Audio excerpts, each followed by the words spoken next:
ሰላም እንደምን አላችሁ ወደ ተመልካቾቻችን በዛሬታችን ይዤላችሁ የቀረብኩት ተሽከርካሪ የBYD ገመቺስ በመባል ቅጽል ስም የተሰጠው ተሽከርካሪ ነው።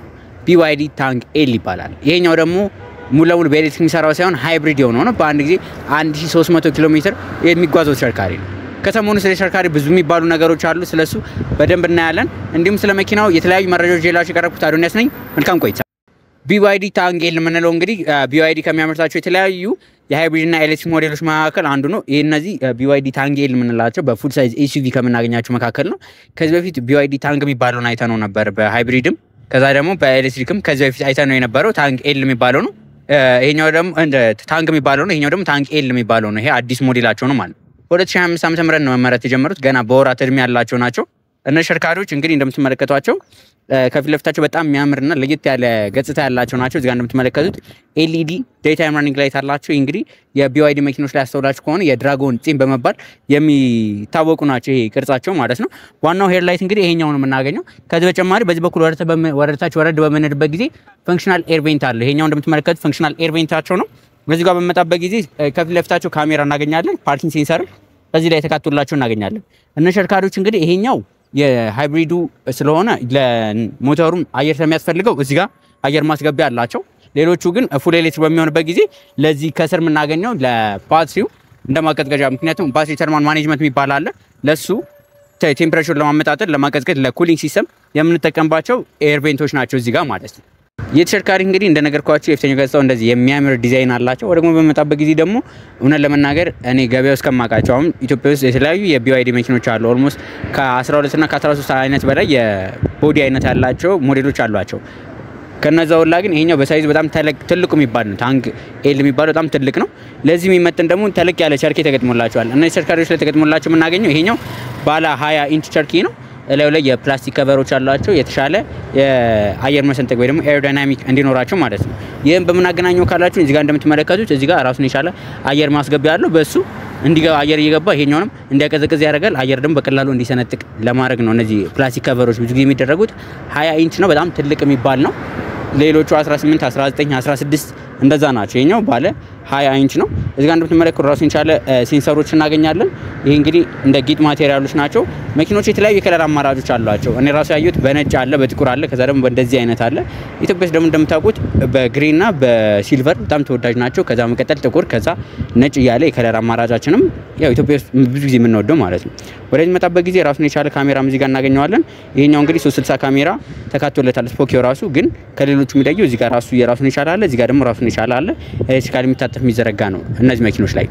እንደነገርኳችሁ ስፖኪዮ ላይ የተለያዩ ካሜራዎች አሉ። ስፖኪዮ ደግሞ ከለሩ ከቦዲ ከለር ጋር ተመሳሳይ ነው። ብዙ ጊዜ ቱቶን በሚሆንበት ጊዜ ይሄ የጣሪያውና የነዚህ ይለያያል። እነዚህ ግን አንድ አይነት ከለር ነው የሚኖራቸው። እነዚህ በሮች እንደምትመለከቷቸው ፍላሽ ዶር ሃንድልስ የሚባሉ ናቸው። ማለትም ቁልፉን ይዘን በምንጠጋበት ጊዜ ወይ ደግሞ ክፍት በምናደርግበት ጊዜ እንደዚህ የሚወጡት እንጂ ሙሉ ለሙሉ የሚገቡ ናቸው። ኤሌክትሪካሊቲን በተኗን ተጭነናት ነው። እዚህ ጋር እንደምትመለከቱት ይሄኛው ከካምፓኒ በሚወጣበት ጊዜ እነዚህ ተሽከርካሪዎች ቲንትድ መስታወት የተገጠመላቸው ናቸው። ይሄ ቲንትድ ለኋላ መስታወቶች ከዚህ ጀምሮ ወደ ኋላ ድረስ የተገጠመላቸው ናቸው። ትራፊክ የሚያስቀጣቸው አይደለም። ምክንያቱም መስታወቱ ራሱ ቲንትድ ነው እንጂ ላዩ ላይ የተለጠፈ ሳይሆን ቲንት ስለሆነ ይሄኛው ራሱ የሚያስቀጣቸው አይደለም የሚሆነው ማለት ነው። እነ ተሽከርካሪዎች እንግዲህ እንደነገርኳችሁ ሁለት አይነት አላቸው ብያቸዋለሁ። ኢቪኦ ነው አለ፣ ኢቪ ያለው ነው። እንደዚህ ደግሞ ዴማይ በነዳጅም በኤሌክትሪክ የሚሰራው አይነት አላቸው። በቀላሉ ከምትለዩባቸው ነገሮች መካከል አንደኛው ይሄ ነው። እነዚህ ዴማይ በሚሆንበት ጊዜ ሁለት በር ነው የሚኖራቸው። ይሄኛው የነዳጁንም ለመቅዳት የምንጠቀምበት አለ፣ አንደኛው ለቻርጂንግ ፖርት የምንጠቀምበት አለ። እሱን ደግሞ አንዱን በዚህ አንዱን ደግሞ በዛ ነው የምናገኘው ማለት ነው። ወደ መኪናው የኋላ ገጽታ መጣበት ጊዜ ደግሞ እንደምታዩት ከሌሎቹ BYDዎች ሁሉ ለየት ይላል። በጣም በልክ አድርጎ ነው የመጣው። ታንግ ከዚህ በፊት እናውቀዋለን። ይሄ ታንግ ኤል ግን እንደምትመለከቱት በጣም ግዙፍ የሆነ ነው ማለት ነው። የተሽከርካሪ እንደምትመለከቱት ከላይ ራሱን የቻለ የብሬክ ላይቶች እናገኛለን። ከኋላው ምንም አይነት ዋይፐር የላቸውም። ይሄ የሆነበት ደግሞ ራሱን የቻለ ምክንያት አለው። ተደብቆ ከሆነ ብለን አይተነው ነበረ፣ ግን እዚህ ውስጥ ዋይፐሩ የተደበቀ አይደለም። ምክንያታቸው ደግሞ ምንድነው ሙሉ ለሙሉ ኤሮዳይናሚክ ስለሆነ የተሽከርካሪ ዝናብ በሚዘንበት ጊዜ ይወርዳል እንጂ እዚህ ላይ ይይዛል ተብሎ አይታሰብም። እንደዛ ነው ዋይፐር የሌላቸው ተሽከርካሪዎች። እዚህ ጋር እንደምትመለከቱት ከጫፍ እስከ ጫፍ የሚዘል በጣም ተለቅ ያለ LED መብራቶች አሏቸው። እዚህ ጋር BYD የሚለውን ጽሁፍ እናገኛለን። ይሄ እንግዲህ ታንግ ኤል እንደሆነ የሚነግረን ነው። ወደዚህ መጣበት ጊዜ ግን ይሄኛው ዴማ ይላል። ከዚህ በፊት አውተን ነበረ። BYD ተሽከርካሪዎች ላይ ሃይብሪድ በሚሆንበት ጊዜ DMI አለ DMP አለ DMO አለ DMO የሚሆነው ሌፐርድ ተሽከርካሪዎች በተለይ ይሄ ፎር ዊል ድራይቭ የሆኑት ላይ በሚሆንበት ጊዜ ነው አይ የተሻለ ኪሎ ሜትር እንዲጓዝ ነው P ደግሞ ከፍተኛ ፐርፎርማንስ ያላቸው በሚሆንበት ጊዜ ነው በዚህ ጋር እንደምትመለከቱት ከስር ራሱን የቻለ ፓርኪንግ ሴንሰሮች እናገኛለን ካሜራውንም እዚሁ ስር እናገኛታለን እዚሁ ላይ እንዳለን ደግሞ የኋላ ዕቃ መጫኛው በምትጫንበት ጊዜ እንደምትመለከቱት እንዲከፈተልናል እዚህ ጋር በጣም ተለቅ ያለ ዕቃ ማስቀመጫ አላቸው ከሌሎቹ የBYD ተሽከርካሪዎች ለየት የሚያደርገው ነገር ባለ 7 ወንበር ምንላቸው ማለት ነው ተጨማሪ ወንበሮች ምናገኘው ታንግ ሞዴሎች ላይ ነው ታንግና ታንግ ኤል ምንላቸው ላይ እንደዚህ ራሱን የቻለ ወንበሮች እናገኛለን እንግዲህ እዚህ ጋር እንደምትመለከቱት ተለቅ ያለ ዕቃ ማስቀመጫ አለ ከዚህ ስርም ራሱን የቻለ ዕቃ ማስቀመጫዎች አሉት ይሄ ለምሳሌ ቻርጀሮቹ ከመኪናው ጋር የመጡት የጎማ ማንፊያ ማንጸባራቂና እሱ የሚሳሰሉትን እዚሁ ጋር እናስቀምጣለን ከዛ በተጨማሪ ግን እዚህ ጋር ነው ዋናው ዕቃ ማስቀመጫ የሚሆነው ማለት ነው እንደማራጭ ደግሞ የኋለኛ ወንበሮችን በመወርድ ተጨማሪ ዕቃ ማስቀመጫ ቦታም ማግኘት እንችላለን ይሄንን ደግሞ ለመዝጋት ከፈለግን እዚች ጋር እንደምትመለከቱት ጫን በምንልበት ጊዜ ሙሉ ለሙሉ እንደዚህ ይዘጋልናል ማለት ነው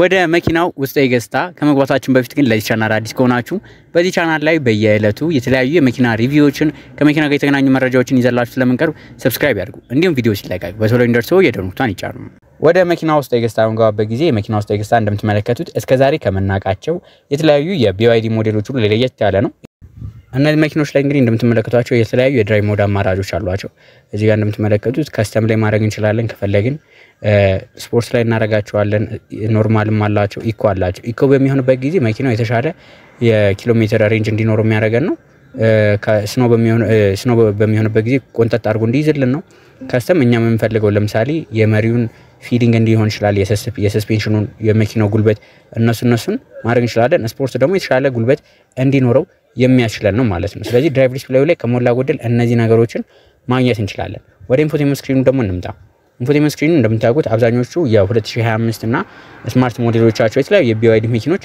ድሮ ይሄ የሚዞረው የነበረው ነገር ቀርቷል ያው ድሮ ምንለው የ2024 እና 23 ነው እነሱ ላይ የነበረው ቀርቷል ሙሉ ለሙሉ እንደዚህ ነው የሚሆኑት እዚህ ላይ የተለያዩ አማራጮች አሏቸው ከመጀመሪያዎቹ ስንጀምር እዚህ ጋር እንደምትመለከቱት ይሄ የኤር ኮንዲሽኒንግ እናገኛቸዋለን የኤር ኮንዲሽኒንግ ወንበሮቹ አየሩ ቤት በኩል ይምጣምና የሚሉትን ነገሮች ኦን ኤንድ ኦፍ ምናረጋው እዚህ በተጨማሪ ደግሞ እነዚህ መኪኖች ላይ ስፖኪዮ ላይ ሂተር ተገጥሞለታል በተለይ ዝናባማ በሆነ ሰዓት ላይ ዝናቡን ይዞ እንዳይቆይ እሱን ሂተር ኦን ምናረጋው ኦፍ ምናረጋው እዚህኛው ላይ ነው የኤሲ መቆጣጠሪያው ይሄንን ይመስላል ማለት ነው ሌላኛው እዚህ ጋር እንደምንመለከተው ኢሜጅ አላቸው ይሄ ደግሞ መኪናን ፓርክ በመናረግበት ጊዜ እንደምታውቁት የነዚህ ተሽከርካሪዎች ቸርኪዎቻቸው ዋጋቸው ውድ ነው ስለዚህ እንደዚህ ከርብ እንዳያጣመምብን እንዳይጎዳብን እነሱን የምንቆጣጠርበት እዚህ ጋር አለ ይሄ አውቶማቲክ ፓርኪንግ ነው አውቶማቲክ ፓርኪንግ እሱኛውን ኦን በመናረግበት ጊዜ መኪናውን በመፈልገው ቦታ ላይ ፓርክ እንዲያደርግልን ነው በዚህ ደግሞ ከፍትም ከኋላ ያሉትን ነገሮች መመልከት ያስችለናል እየመረጥን መመልከት እንድንችል ያደርገናል ይሄ ከስር ያለው ማለት ነው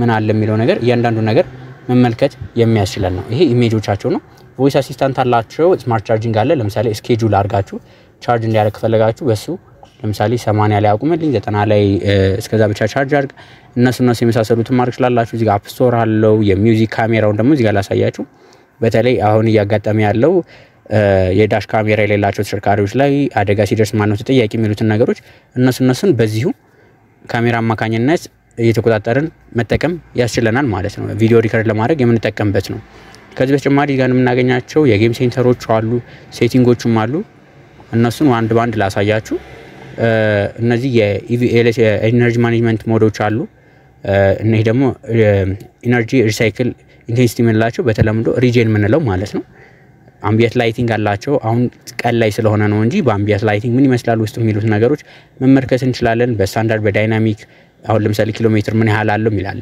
እቺኛው ደግሞ ኤችዩዲ በሚሆንበት ጊዜ ሄድ አፕ ዲስፕሌይ ሆነች እዚህ ጋር ካሜራማን ካሳያችሁ እዚች ላይ ያለች ለእናንተ ምናልባት ላይ ታያችሁ ይችላል እስቲ ከታያችሁ ለማሳየት ሞክራለሁ ሄድ አፕ ዲስፕሌይ 0 ኪሎ ሜትር መተላለች 0 ኪሎ ሜትር መተለው እንግዲህ መኪናው የሚያሳየን ምንድነው በምን ያህል ፍጥነት የተጓዘ ነው የሚሉትን ነገሮች የምታሳየን ነው እሷ ደግሞ እዚህ ጋር እንደምትመለከቷት ከስር የተቦረደሰች መስመስሏ ነገር እሷ ሄድ አፕ ዲስፕሌይ ነች ወደ ላይ ፕሮጀክታይል ያደረገች የምታሳየን ማለት ነው እሷን እዚህኛው ላይ መቆጣጠር እንችላለን እዚሁ ስክሪን ላይ ማለት ነው።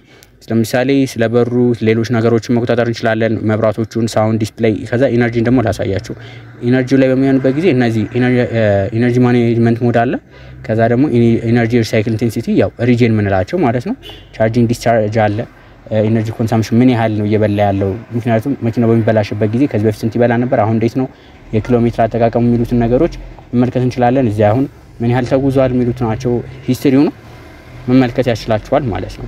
ይሄኛው ሂል ዲሰንት ኮንትሮል ማለት ቁልቁል ላይ በምንወርድበት ጊዜ ምን ተጠቀመው ነው። እዚህ ጋር ያሉ የተለያዩ ድራይቭ ኮንትሮሎች አሉ። የትኛው ድራይቭ ሞድ ላይ ነው የሚሉት። ብሬክ አሲስት ለምሳሌ ኮምፈርት ላይ ነው የተደረገው፣ የአሽከርካሪውን ኮምፈርት እንዳይነሳ ነው። ስፖርት ላይ ማድረግ እንችላለን። ሌሎች ነገሮችም ለኮምፈርት እንዲሆኑ ነው። ሌሎች ደግሞ ይሄ እንደምትመለከቷቸው ድራይቨር ሞኒተር የሚያደርጋቸው ሲስተሞች ምን ናቸው፣ እነሱንም እንዴት ማድረግ እንችላለን የሚሉት ነገሮች ያሳየናል ማለት ነው። ሌላኛው ደግሞ አዳ ሲስተም ወይ ደግሞ ድራይቪንግ አሲስት ሲስተም እንላቸዋለን። እነሱን መኪናው ለምሳሌ ሌን ኪፕ አሲስት ያላቸው ክሩዝ ኮንትሮል እነሱ የሚመሳሰሉትን ፊቸሮች መጠቀም የሚያስችለን ነው። የሴፍቲ ፊቸሮች ለምሳሌ አሁን ፊት ለፊት ሰው ቢገባብን ራሱ ፍሬን እንዲይዝ አለርትን፣ ይሄኛው አለርት ኤንድ ብሬኪንግ ነው። ይሄኛው ደግሞ አለርት ላይ ካደረግነው ሰው ብቻ ከገባብን ራሱ ያሳውቀናል እንጂ ይሄዳል፣ ሊገጨው ይችላል። ስለዚህ እሱን ነገር ማድረግ እንችላለን። ይሄኛው ደግሞ ኮሊዥን ዋርኒንግ አደጋ ሊደርስ እንደሆነ ቆይቶ ይንገረን፣ ቀድሞ ይንገረን። እነሱ የመሳሰሉትን ነገሮች በዚሁ መመልከት እንችላለን። ብላይንድ ስፖት ዲቴክሽን አለ። እነሱም በስፖኪው አማካኝነት ለአደጋ እንዳይደርስብን ማለት ነው። ሌና አሲስት አለ። ኢመርጀንሲ ሌን ኪፕ አሲስት ለምሳሌ ከመስመራችን ሳናቀው ብንወጣ ሌላ መኪና መጥቶ እንዳይገጨን እነሱን የሚያስተካክልልን ነው። እሱም አማራጮች አሉት። እንደምትመለከቱት ይሄኛው ኦፍ ማድረግ እንችላለን። ይሄኛው ደግሞ ከመስመራችን በምንወጣበት ጊዜ መሪው ስክሪኑ ላይ እንደምትመለከቱት የመንቀጥቀጥ ነገር ይኖረዋል። ኮሬክሽን ላይ በምናደርግበት ጊዜ ግን ወደዚህ ስንወጣ ራሱ ይመልሰናል ማለት ነው። ወደዛ ራሱ ቀስ አድርጎ ይመልሰናል ከመስመራችን እንዳንወጣ። ይሄ የድራይቪንግ አሲስት ፊቸሮቹ ናቸው፣ የሴፍቲ አሲስት ናቸው። እነዚህ ደግሞ ፓርኪንግ ዲስታንስ ኮንትሮል አለ፣ ሳይድ ዲስታንስ ዋርኒንግ አለ። እነዚህ ደግሞ መኪናው በቀላሉ አደጋ ሳይደርስ መኪናው ሳይጎዳኛ ሳንጎዳ እንድናሽከረክር ፓርክ እንድናደርግ የሚረዱን ፊቸሮቹ ናቸው ማለት ነው። ከዚህ በተጨማሪ እነዚህ ይሄ የኮኔክሽን ሲስተሞቹ እነሱን እዚሁ ላይ ማድረግ እንችላለን። ስለ ሴፍቲ ሲስተሙ ስለሌላው ነገር ይሄን ያህል ካልኳችሁ፣ ከዚህ በተጨማሪ ደግሞ በጎን የምታገኟቸው እነዚህ ጌም ሴንተሮች አሉ። ሌሎች አፕሊኬሽኖችን ጭናችሁ መጠቀም ያስችላችኋል ማለት ነው። ስለ ኢንፎቴመንት ስክሪኑ ይሄን ያህል ካልን፣ እስቲ ደግሞ ከኢንፎቴመንት ስክሪን ወረድ ስንል ያሉትን ነገሮች ላሳያችሁ። ከኢንፎቴመንት ስክሪን ወረድ በምንልበት ጊዜ እዚህ ጋር እንደምትመለከቱት ራሱን የቻለ ኤሲ ቬንቶች አሉት። እዚህ ጋር እንደምትመለከቱት ዋየርለስ ቻርጅ ማድረጊያና እዚህ ጋር ኤንኤፍሲ ካርድ ማስቀመጫ አለ ማለት ነው። ወደዚህ መጣበት ጊዜ እንደምትመለከቷቸው እነዚህ ድምጽ መጨመሪያ መቀነሻዎች ናቸው። ኢንፎቴመንት ስክሪኑ ላይ ስንጨምረው ስንቀንሰው እዚህ ጋር መመልከት ትችላላችሁ። ከዛ በተጨማሪ እዚህ ጋር የኤሲ አለ። ሌላኛው ደግሞ ኢቪ እና ኤችኢቪ ሚል አለ። ይሄኛው ኢቪ እና ኤችኢቪ ሚለው ምንድነው? ይሄኛው በሃይብሪድ እና በኤሌክትሪክ ሞድ መንዳት እንደምንችል የሚያሳየን ነው። እቺኛው መኪናዋን ፑሽ ስታርት ነች። መኪናውን የምናስነሳው እንግዲህ ቁልፍ ከፍተን ሳይሆን ይሄኛውን ስንጫነው ነው የሚነሳው። እዚህ ጋር አውቶማቲክ ፓርኪንግ አላቸው። እቺኛዋ ደግሞ እንደምትመለከቷት እዚህ ድራይቭ ዲስፕሌይ ላይ የሚታያችሁ ከሆነ የተለያዩ ድራይቭ ሞዶችን የምንመርጠው በዚሁ በተን አማካኝነት ነው። ይሄንን በተን በመጠቀም መኪናው ድራይቭ ሞዶቹን እንደፈለግን መምረጥ ያስችለናል ማለት ነው። ወደዚህ በምንመለስበት ጊዜ ደግሞ እዚህ ላይ ከሁለት ካፕ ሆልደሮች አሉት። እዚህ ጋር እቃ ማስቀመጫ ቦታ አለ። ተጨማሪ እቃ ማስቀመጫ ቦታ ከፈለጋችሁ ደግሞ እንደምትመለከቱት እዚህ ላይ ሴንትራል ካውንስል ውስጥ ተለቅ ያለ እቃ ማስቀመጫ ቦታ ታገኛላችሁ ማለት ነው። እንግዲህ የፊተኛው ገጽታው ላይ ተጨማሪ የምታገኙዋቸው ይሄኛው ሙሉ ለሙሉ ከፍተኛ ኳሊቲ ካላቸው ማቴሪያሎች የተሰራ ዳሽቦርድ እናገኛለን። እዚህ ጋር እንደምታገኙት ዳሽቦርዶቹ ራሱ ለየት ያለ ፊል ያላቸው ናቸው። ብዛት ያለው ስፒከር ተገጥሞለታል ተሽከርካሪዎች ላይ። ከዛ በተጨማሪ ደግሞ እቃ ማስቀመጫ ቦታ ላሳያችሁ። እቃ ማስቀመጫ ቦታው እዚህ ጋር እንደምትመለከቱት ይሄኛው ግለብ ቦክስ አለው። ሴንትራል ካውንስል ማሳይቻችኋለሁ። ወንበሮቹ ከፍተኛ ምቾት ያላቸው ወንበሮች ናቸው። እነዚህ ወንበሮች ኤሌክትሪካሊ አጀስተብል ናቸው። ወደፊት ወደ ኋላ ማድረግም እንዲሁም ደግሞ ማሞቅም ማቀዝቀዝም የሚችሉ ወንበሮች ናቸው ማለት ነው። ከሌሎቹ ደግሞ ትንሽ ለየት የሚያደርገው ነገር ላምበር ሰፖርት ማለትም እቺኛዋ ጀርባችሁን ማሳጅ እንድታደርግ ማድረግ ይቻላል። ይሄኛው ተሽከርካሪ መሀሏ እንደናንተን ጀርባ ማሳጅ እያደረጋችሁ እንድትጓዙ ያስችላችኋል። ወደ ላይ ከፍ በምንልበት ጊዜ እዚህ ጋር መነጽር ማስቀመጫ እናገኛለን። ይሄኛው እዚህ ጋር መነጽር ማስቀመጫ ቦታ እናገኛለን። ወደዚህ መጣበት ጊዜ የሰሩፉ መክፈቻና መዝጊያ እናገኛለን። ይሄኛው እንግዲህ ሙሉ ለሙሉ የሚከፈተው ሳይሆን ሼዱ የሚከፈተው ነው። እነሱን እንግዲህ እዚህ ላይ እናገኛለን። ይሄኛው የኋላ መስታወቱን እዚህ ላይ እናገኛለን ማለት ነው። ከሞላ ጎደል የመኪናው የፊተኛው ገጽታ ላይ የምናገኛቸው ነገሮች ይሄንን ይመስላሉ። ወደ መኪናው ውስጥ ገጽታ የምንገባበት ጊዜ መኪናው ውስጥ ገጽታ እንደምትመለከቱት በቃ በጣም ሰፊ ነው። እና ለመናገር በጣም ሰፊ የሚባል ነው። እዚህ ጋር እንደምትመለከቱት ሌግሩም ራሱ በጣም እግራችሁን ላጥፋችሁ ልትቀመጡ ትችላላችሁ። በጣም ሰፊ ናቸው። ከዚህ በተጨማሪ ደግሞ ወደዚህ ዝቅ ብዬ ላሳያችሁ። ተሽከርካሪዎች ላይ ለኋላ ተሳፋሪዎች ራሱን የቻለ ወንበሮች 2 ወንበሮች ማሙቅ እንዲሁም ማቀዝቀዝ ይችላሉ። እነዚህ በተኖችን ኦን ኤንድ ኦፍ በማድረግ እንዲያቀዘቅዝ ማድረግ ይችላልላችሁ። እዚህ ጋር ከስር ዝቅ ስንል ዩኤስቢ ፖርቶች አሉ እና ዩኤስቢ ፖርት አለ። ከዛ በኋላ እዚህ ጋር ኤሲ ቬንቶቹን እናገኛለን ማለት ነው። ወደ ወንበሮቹ መጣበት ጊዜ እንደነገርኳችሁ በጣም ከፍተኛ ምቾት ያላቸው ናቸው ብያችኋለሁ። ከዛ በተጨማሪ ደግሞ ኤሌክትሪካሊ ለምበር ሰፖርት አላቸው። ለምበር ሰፖርቱን በጎን በኩል የምታገኙት ካሜራማኑ ካሳያችሁ በሱ ቦታ ላይ ታገኙታላችሁ። የለምበር ሰፖርት ማለት ነው። ምንድነው የሚያደርገው ጀርባችሁን እንደ ማሳጅ እንደማድረግ ነው። ከዛ በተጨማሪ እዚህ ጋር እንደምትመለከቷቸው የተለያዩ መቆጣጠሪያዎች፣ መስታወት መክፈቻ፣ መዝጊያ ያለ ስፒከሮች እናገኛለን።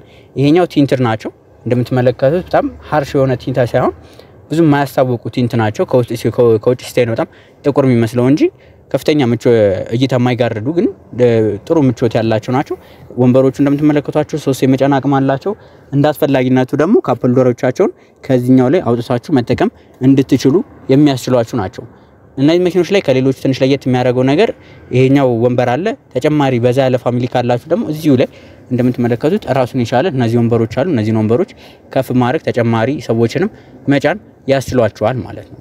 ተሽከርካሪ እንግዲህ እንደምታውቁት BYD ታንጌል በሳይዙም በሁሉ ነገር በጣም ትልቅ የሚባል ተሽከርካሪ ነው። ጉልበቱም የዋዛ አይደለም። የተሽከርካሪ እስከ 700 የፈርስ ጉልበት ማመንጨት የሚችሉ ከነዳጅ ሞተራቸውና ኤሌክትሪክ ሞተራቸው አንድ ላይ ነው። የነዳጅ ሞተራቸው 1500 ሲሲ ነው። ባለ 4 ፒስተን የሚባሉት ናቸው። እነዚህ መኪኖች በጣም ልዩ የሚባሉ ተሽከርካሪዎች ናቸው። BYD ውስጥ በBYD ከምናገኛቸው ገበያ ውስጥም ለየት ካሉ ተሽከርካሪዎች መካከል አንዱ ሲሆን ይህም ተሽከርካሪ በ12 ሚሊዮን 500 ሺህ ብር ለገበያ ቀርቧል ማለት ነው። ለዛሬ ይዤላችሁ የቀረቡት መረጃ ይህን ይመስል ነበር። በቀጣይ ሌሎች ከመኪና ጋር በተገናኙ መረጃዎች እስከምንገናኝ ድረስ መልካም ሁሉ ተመኘው።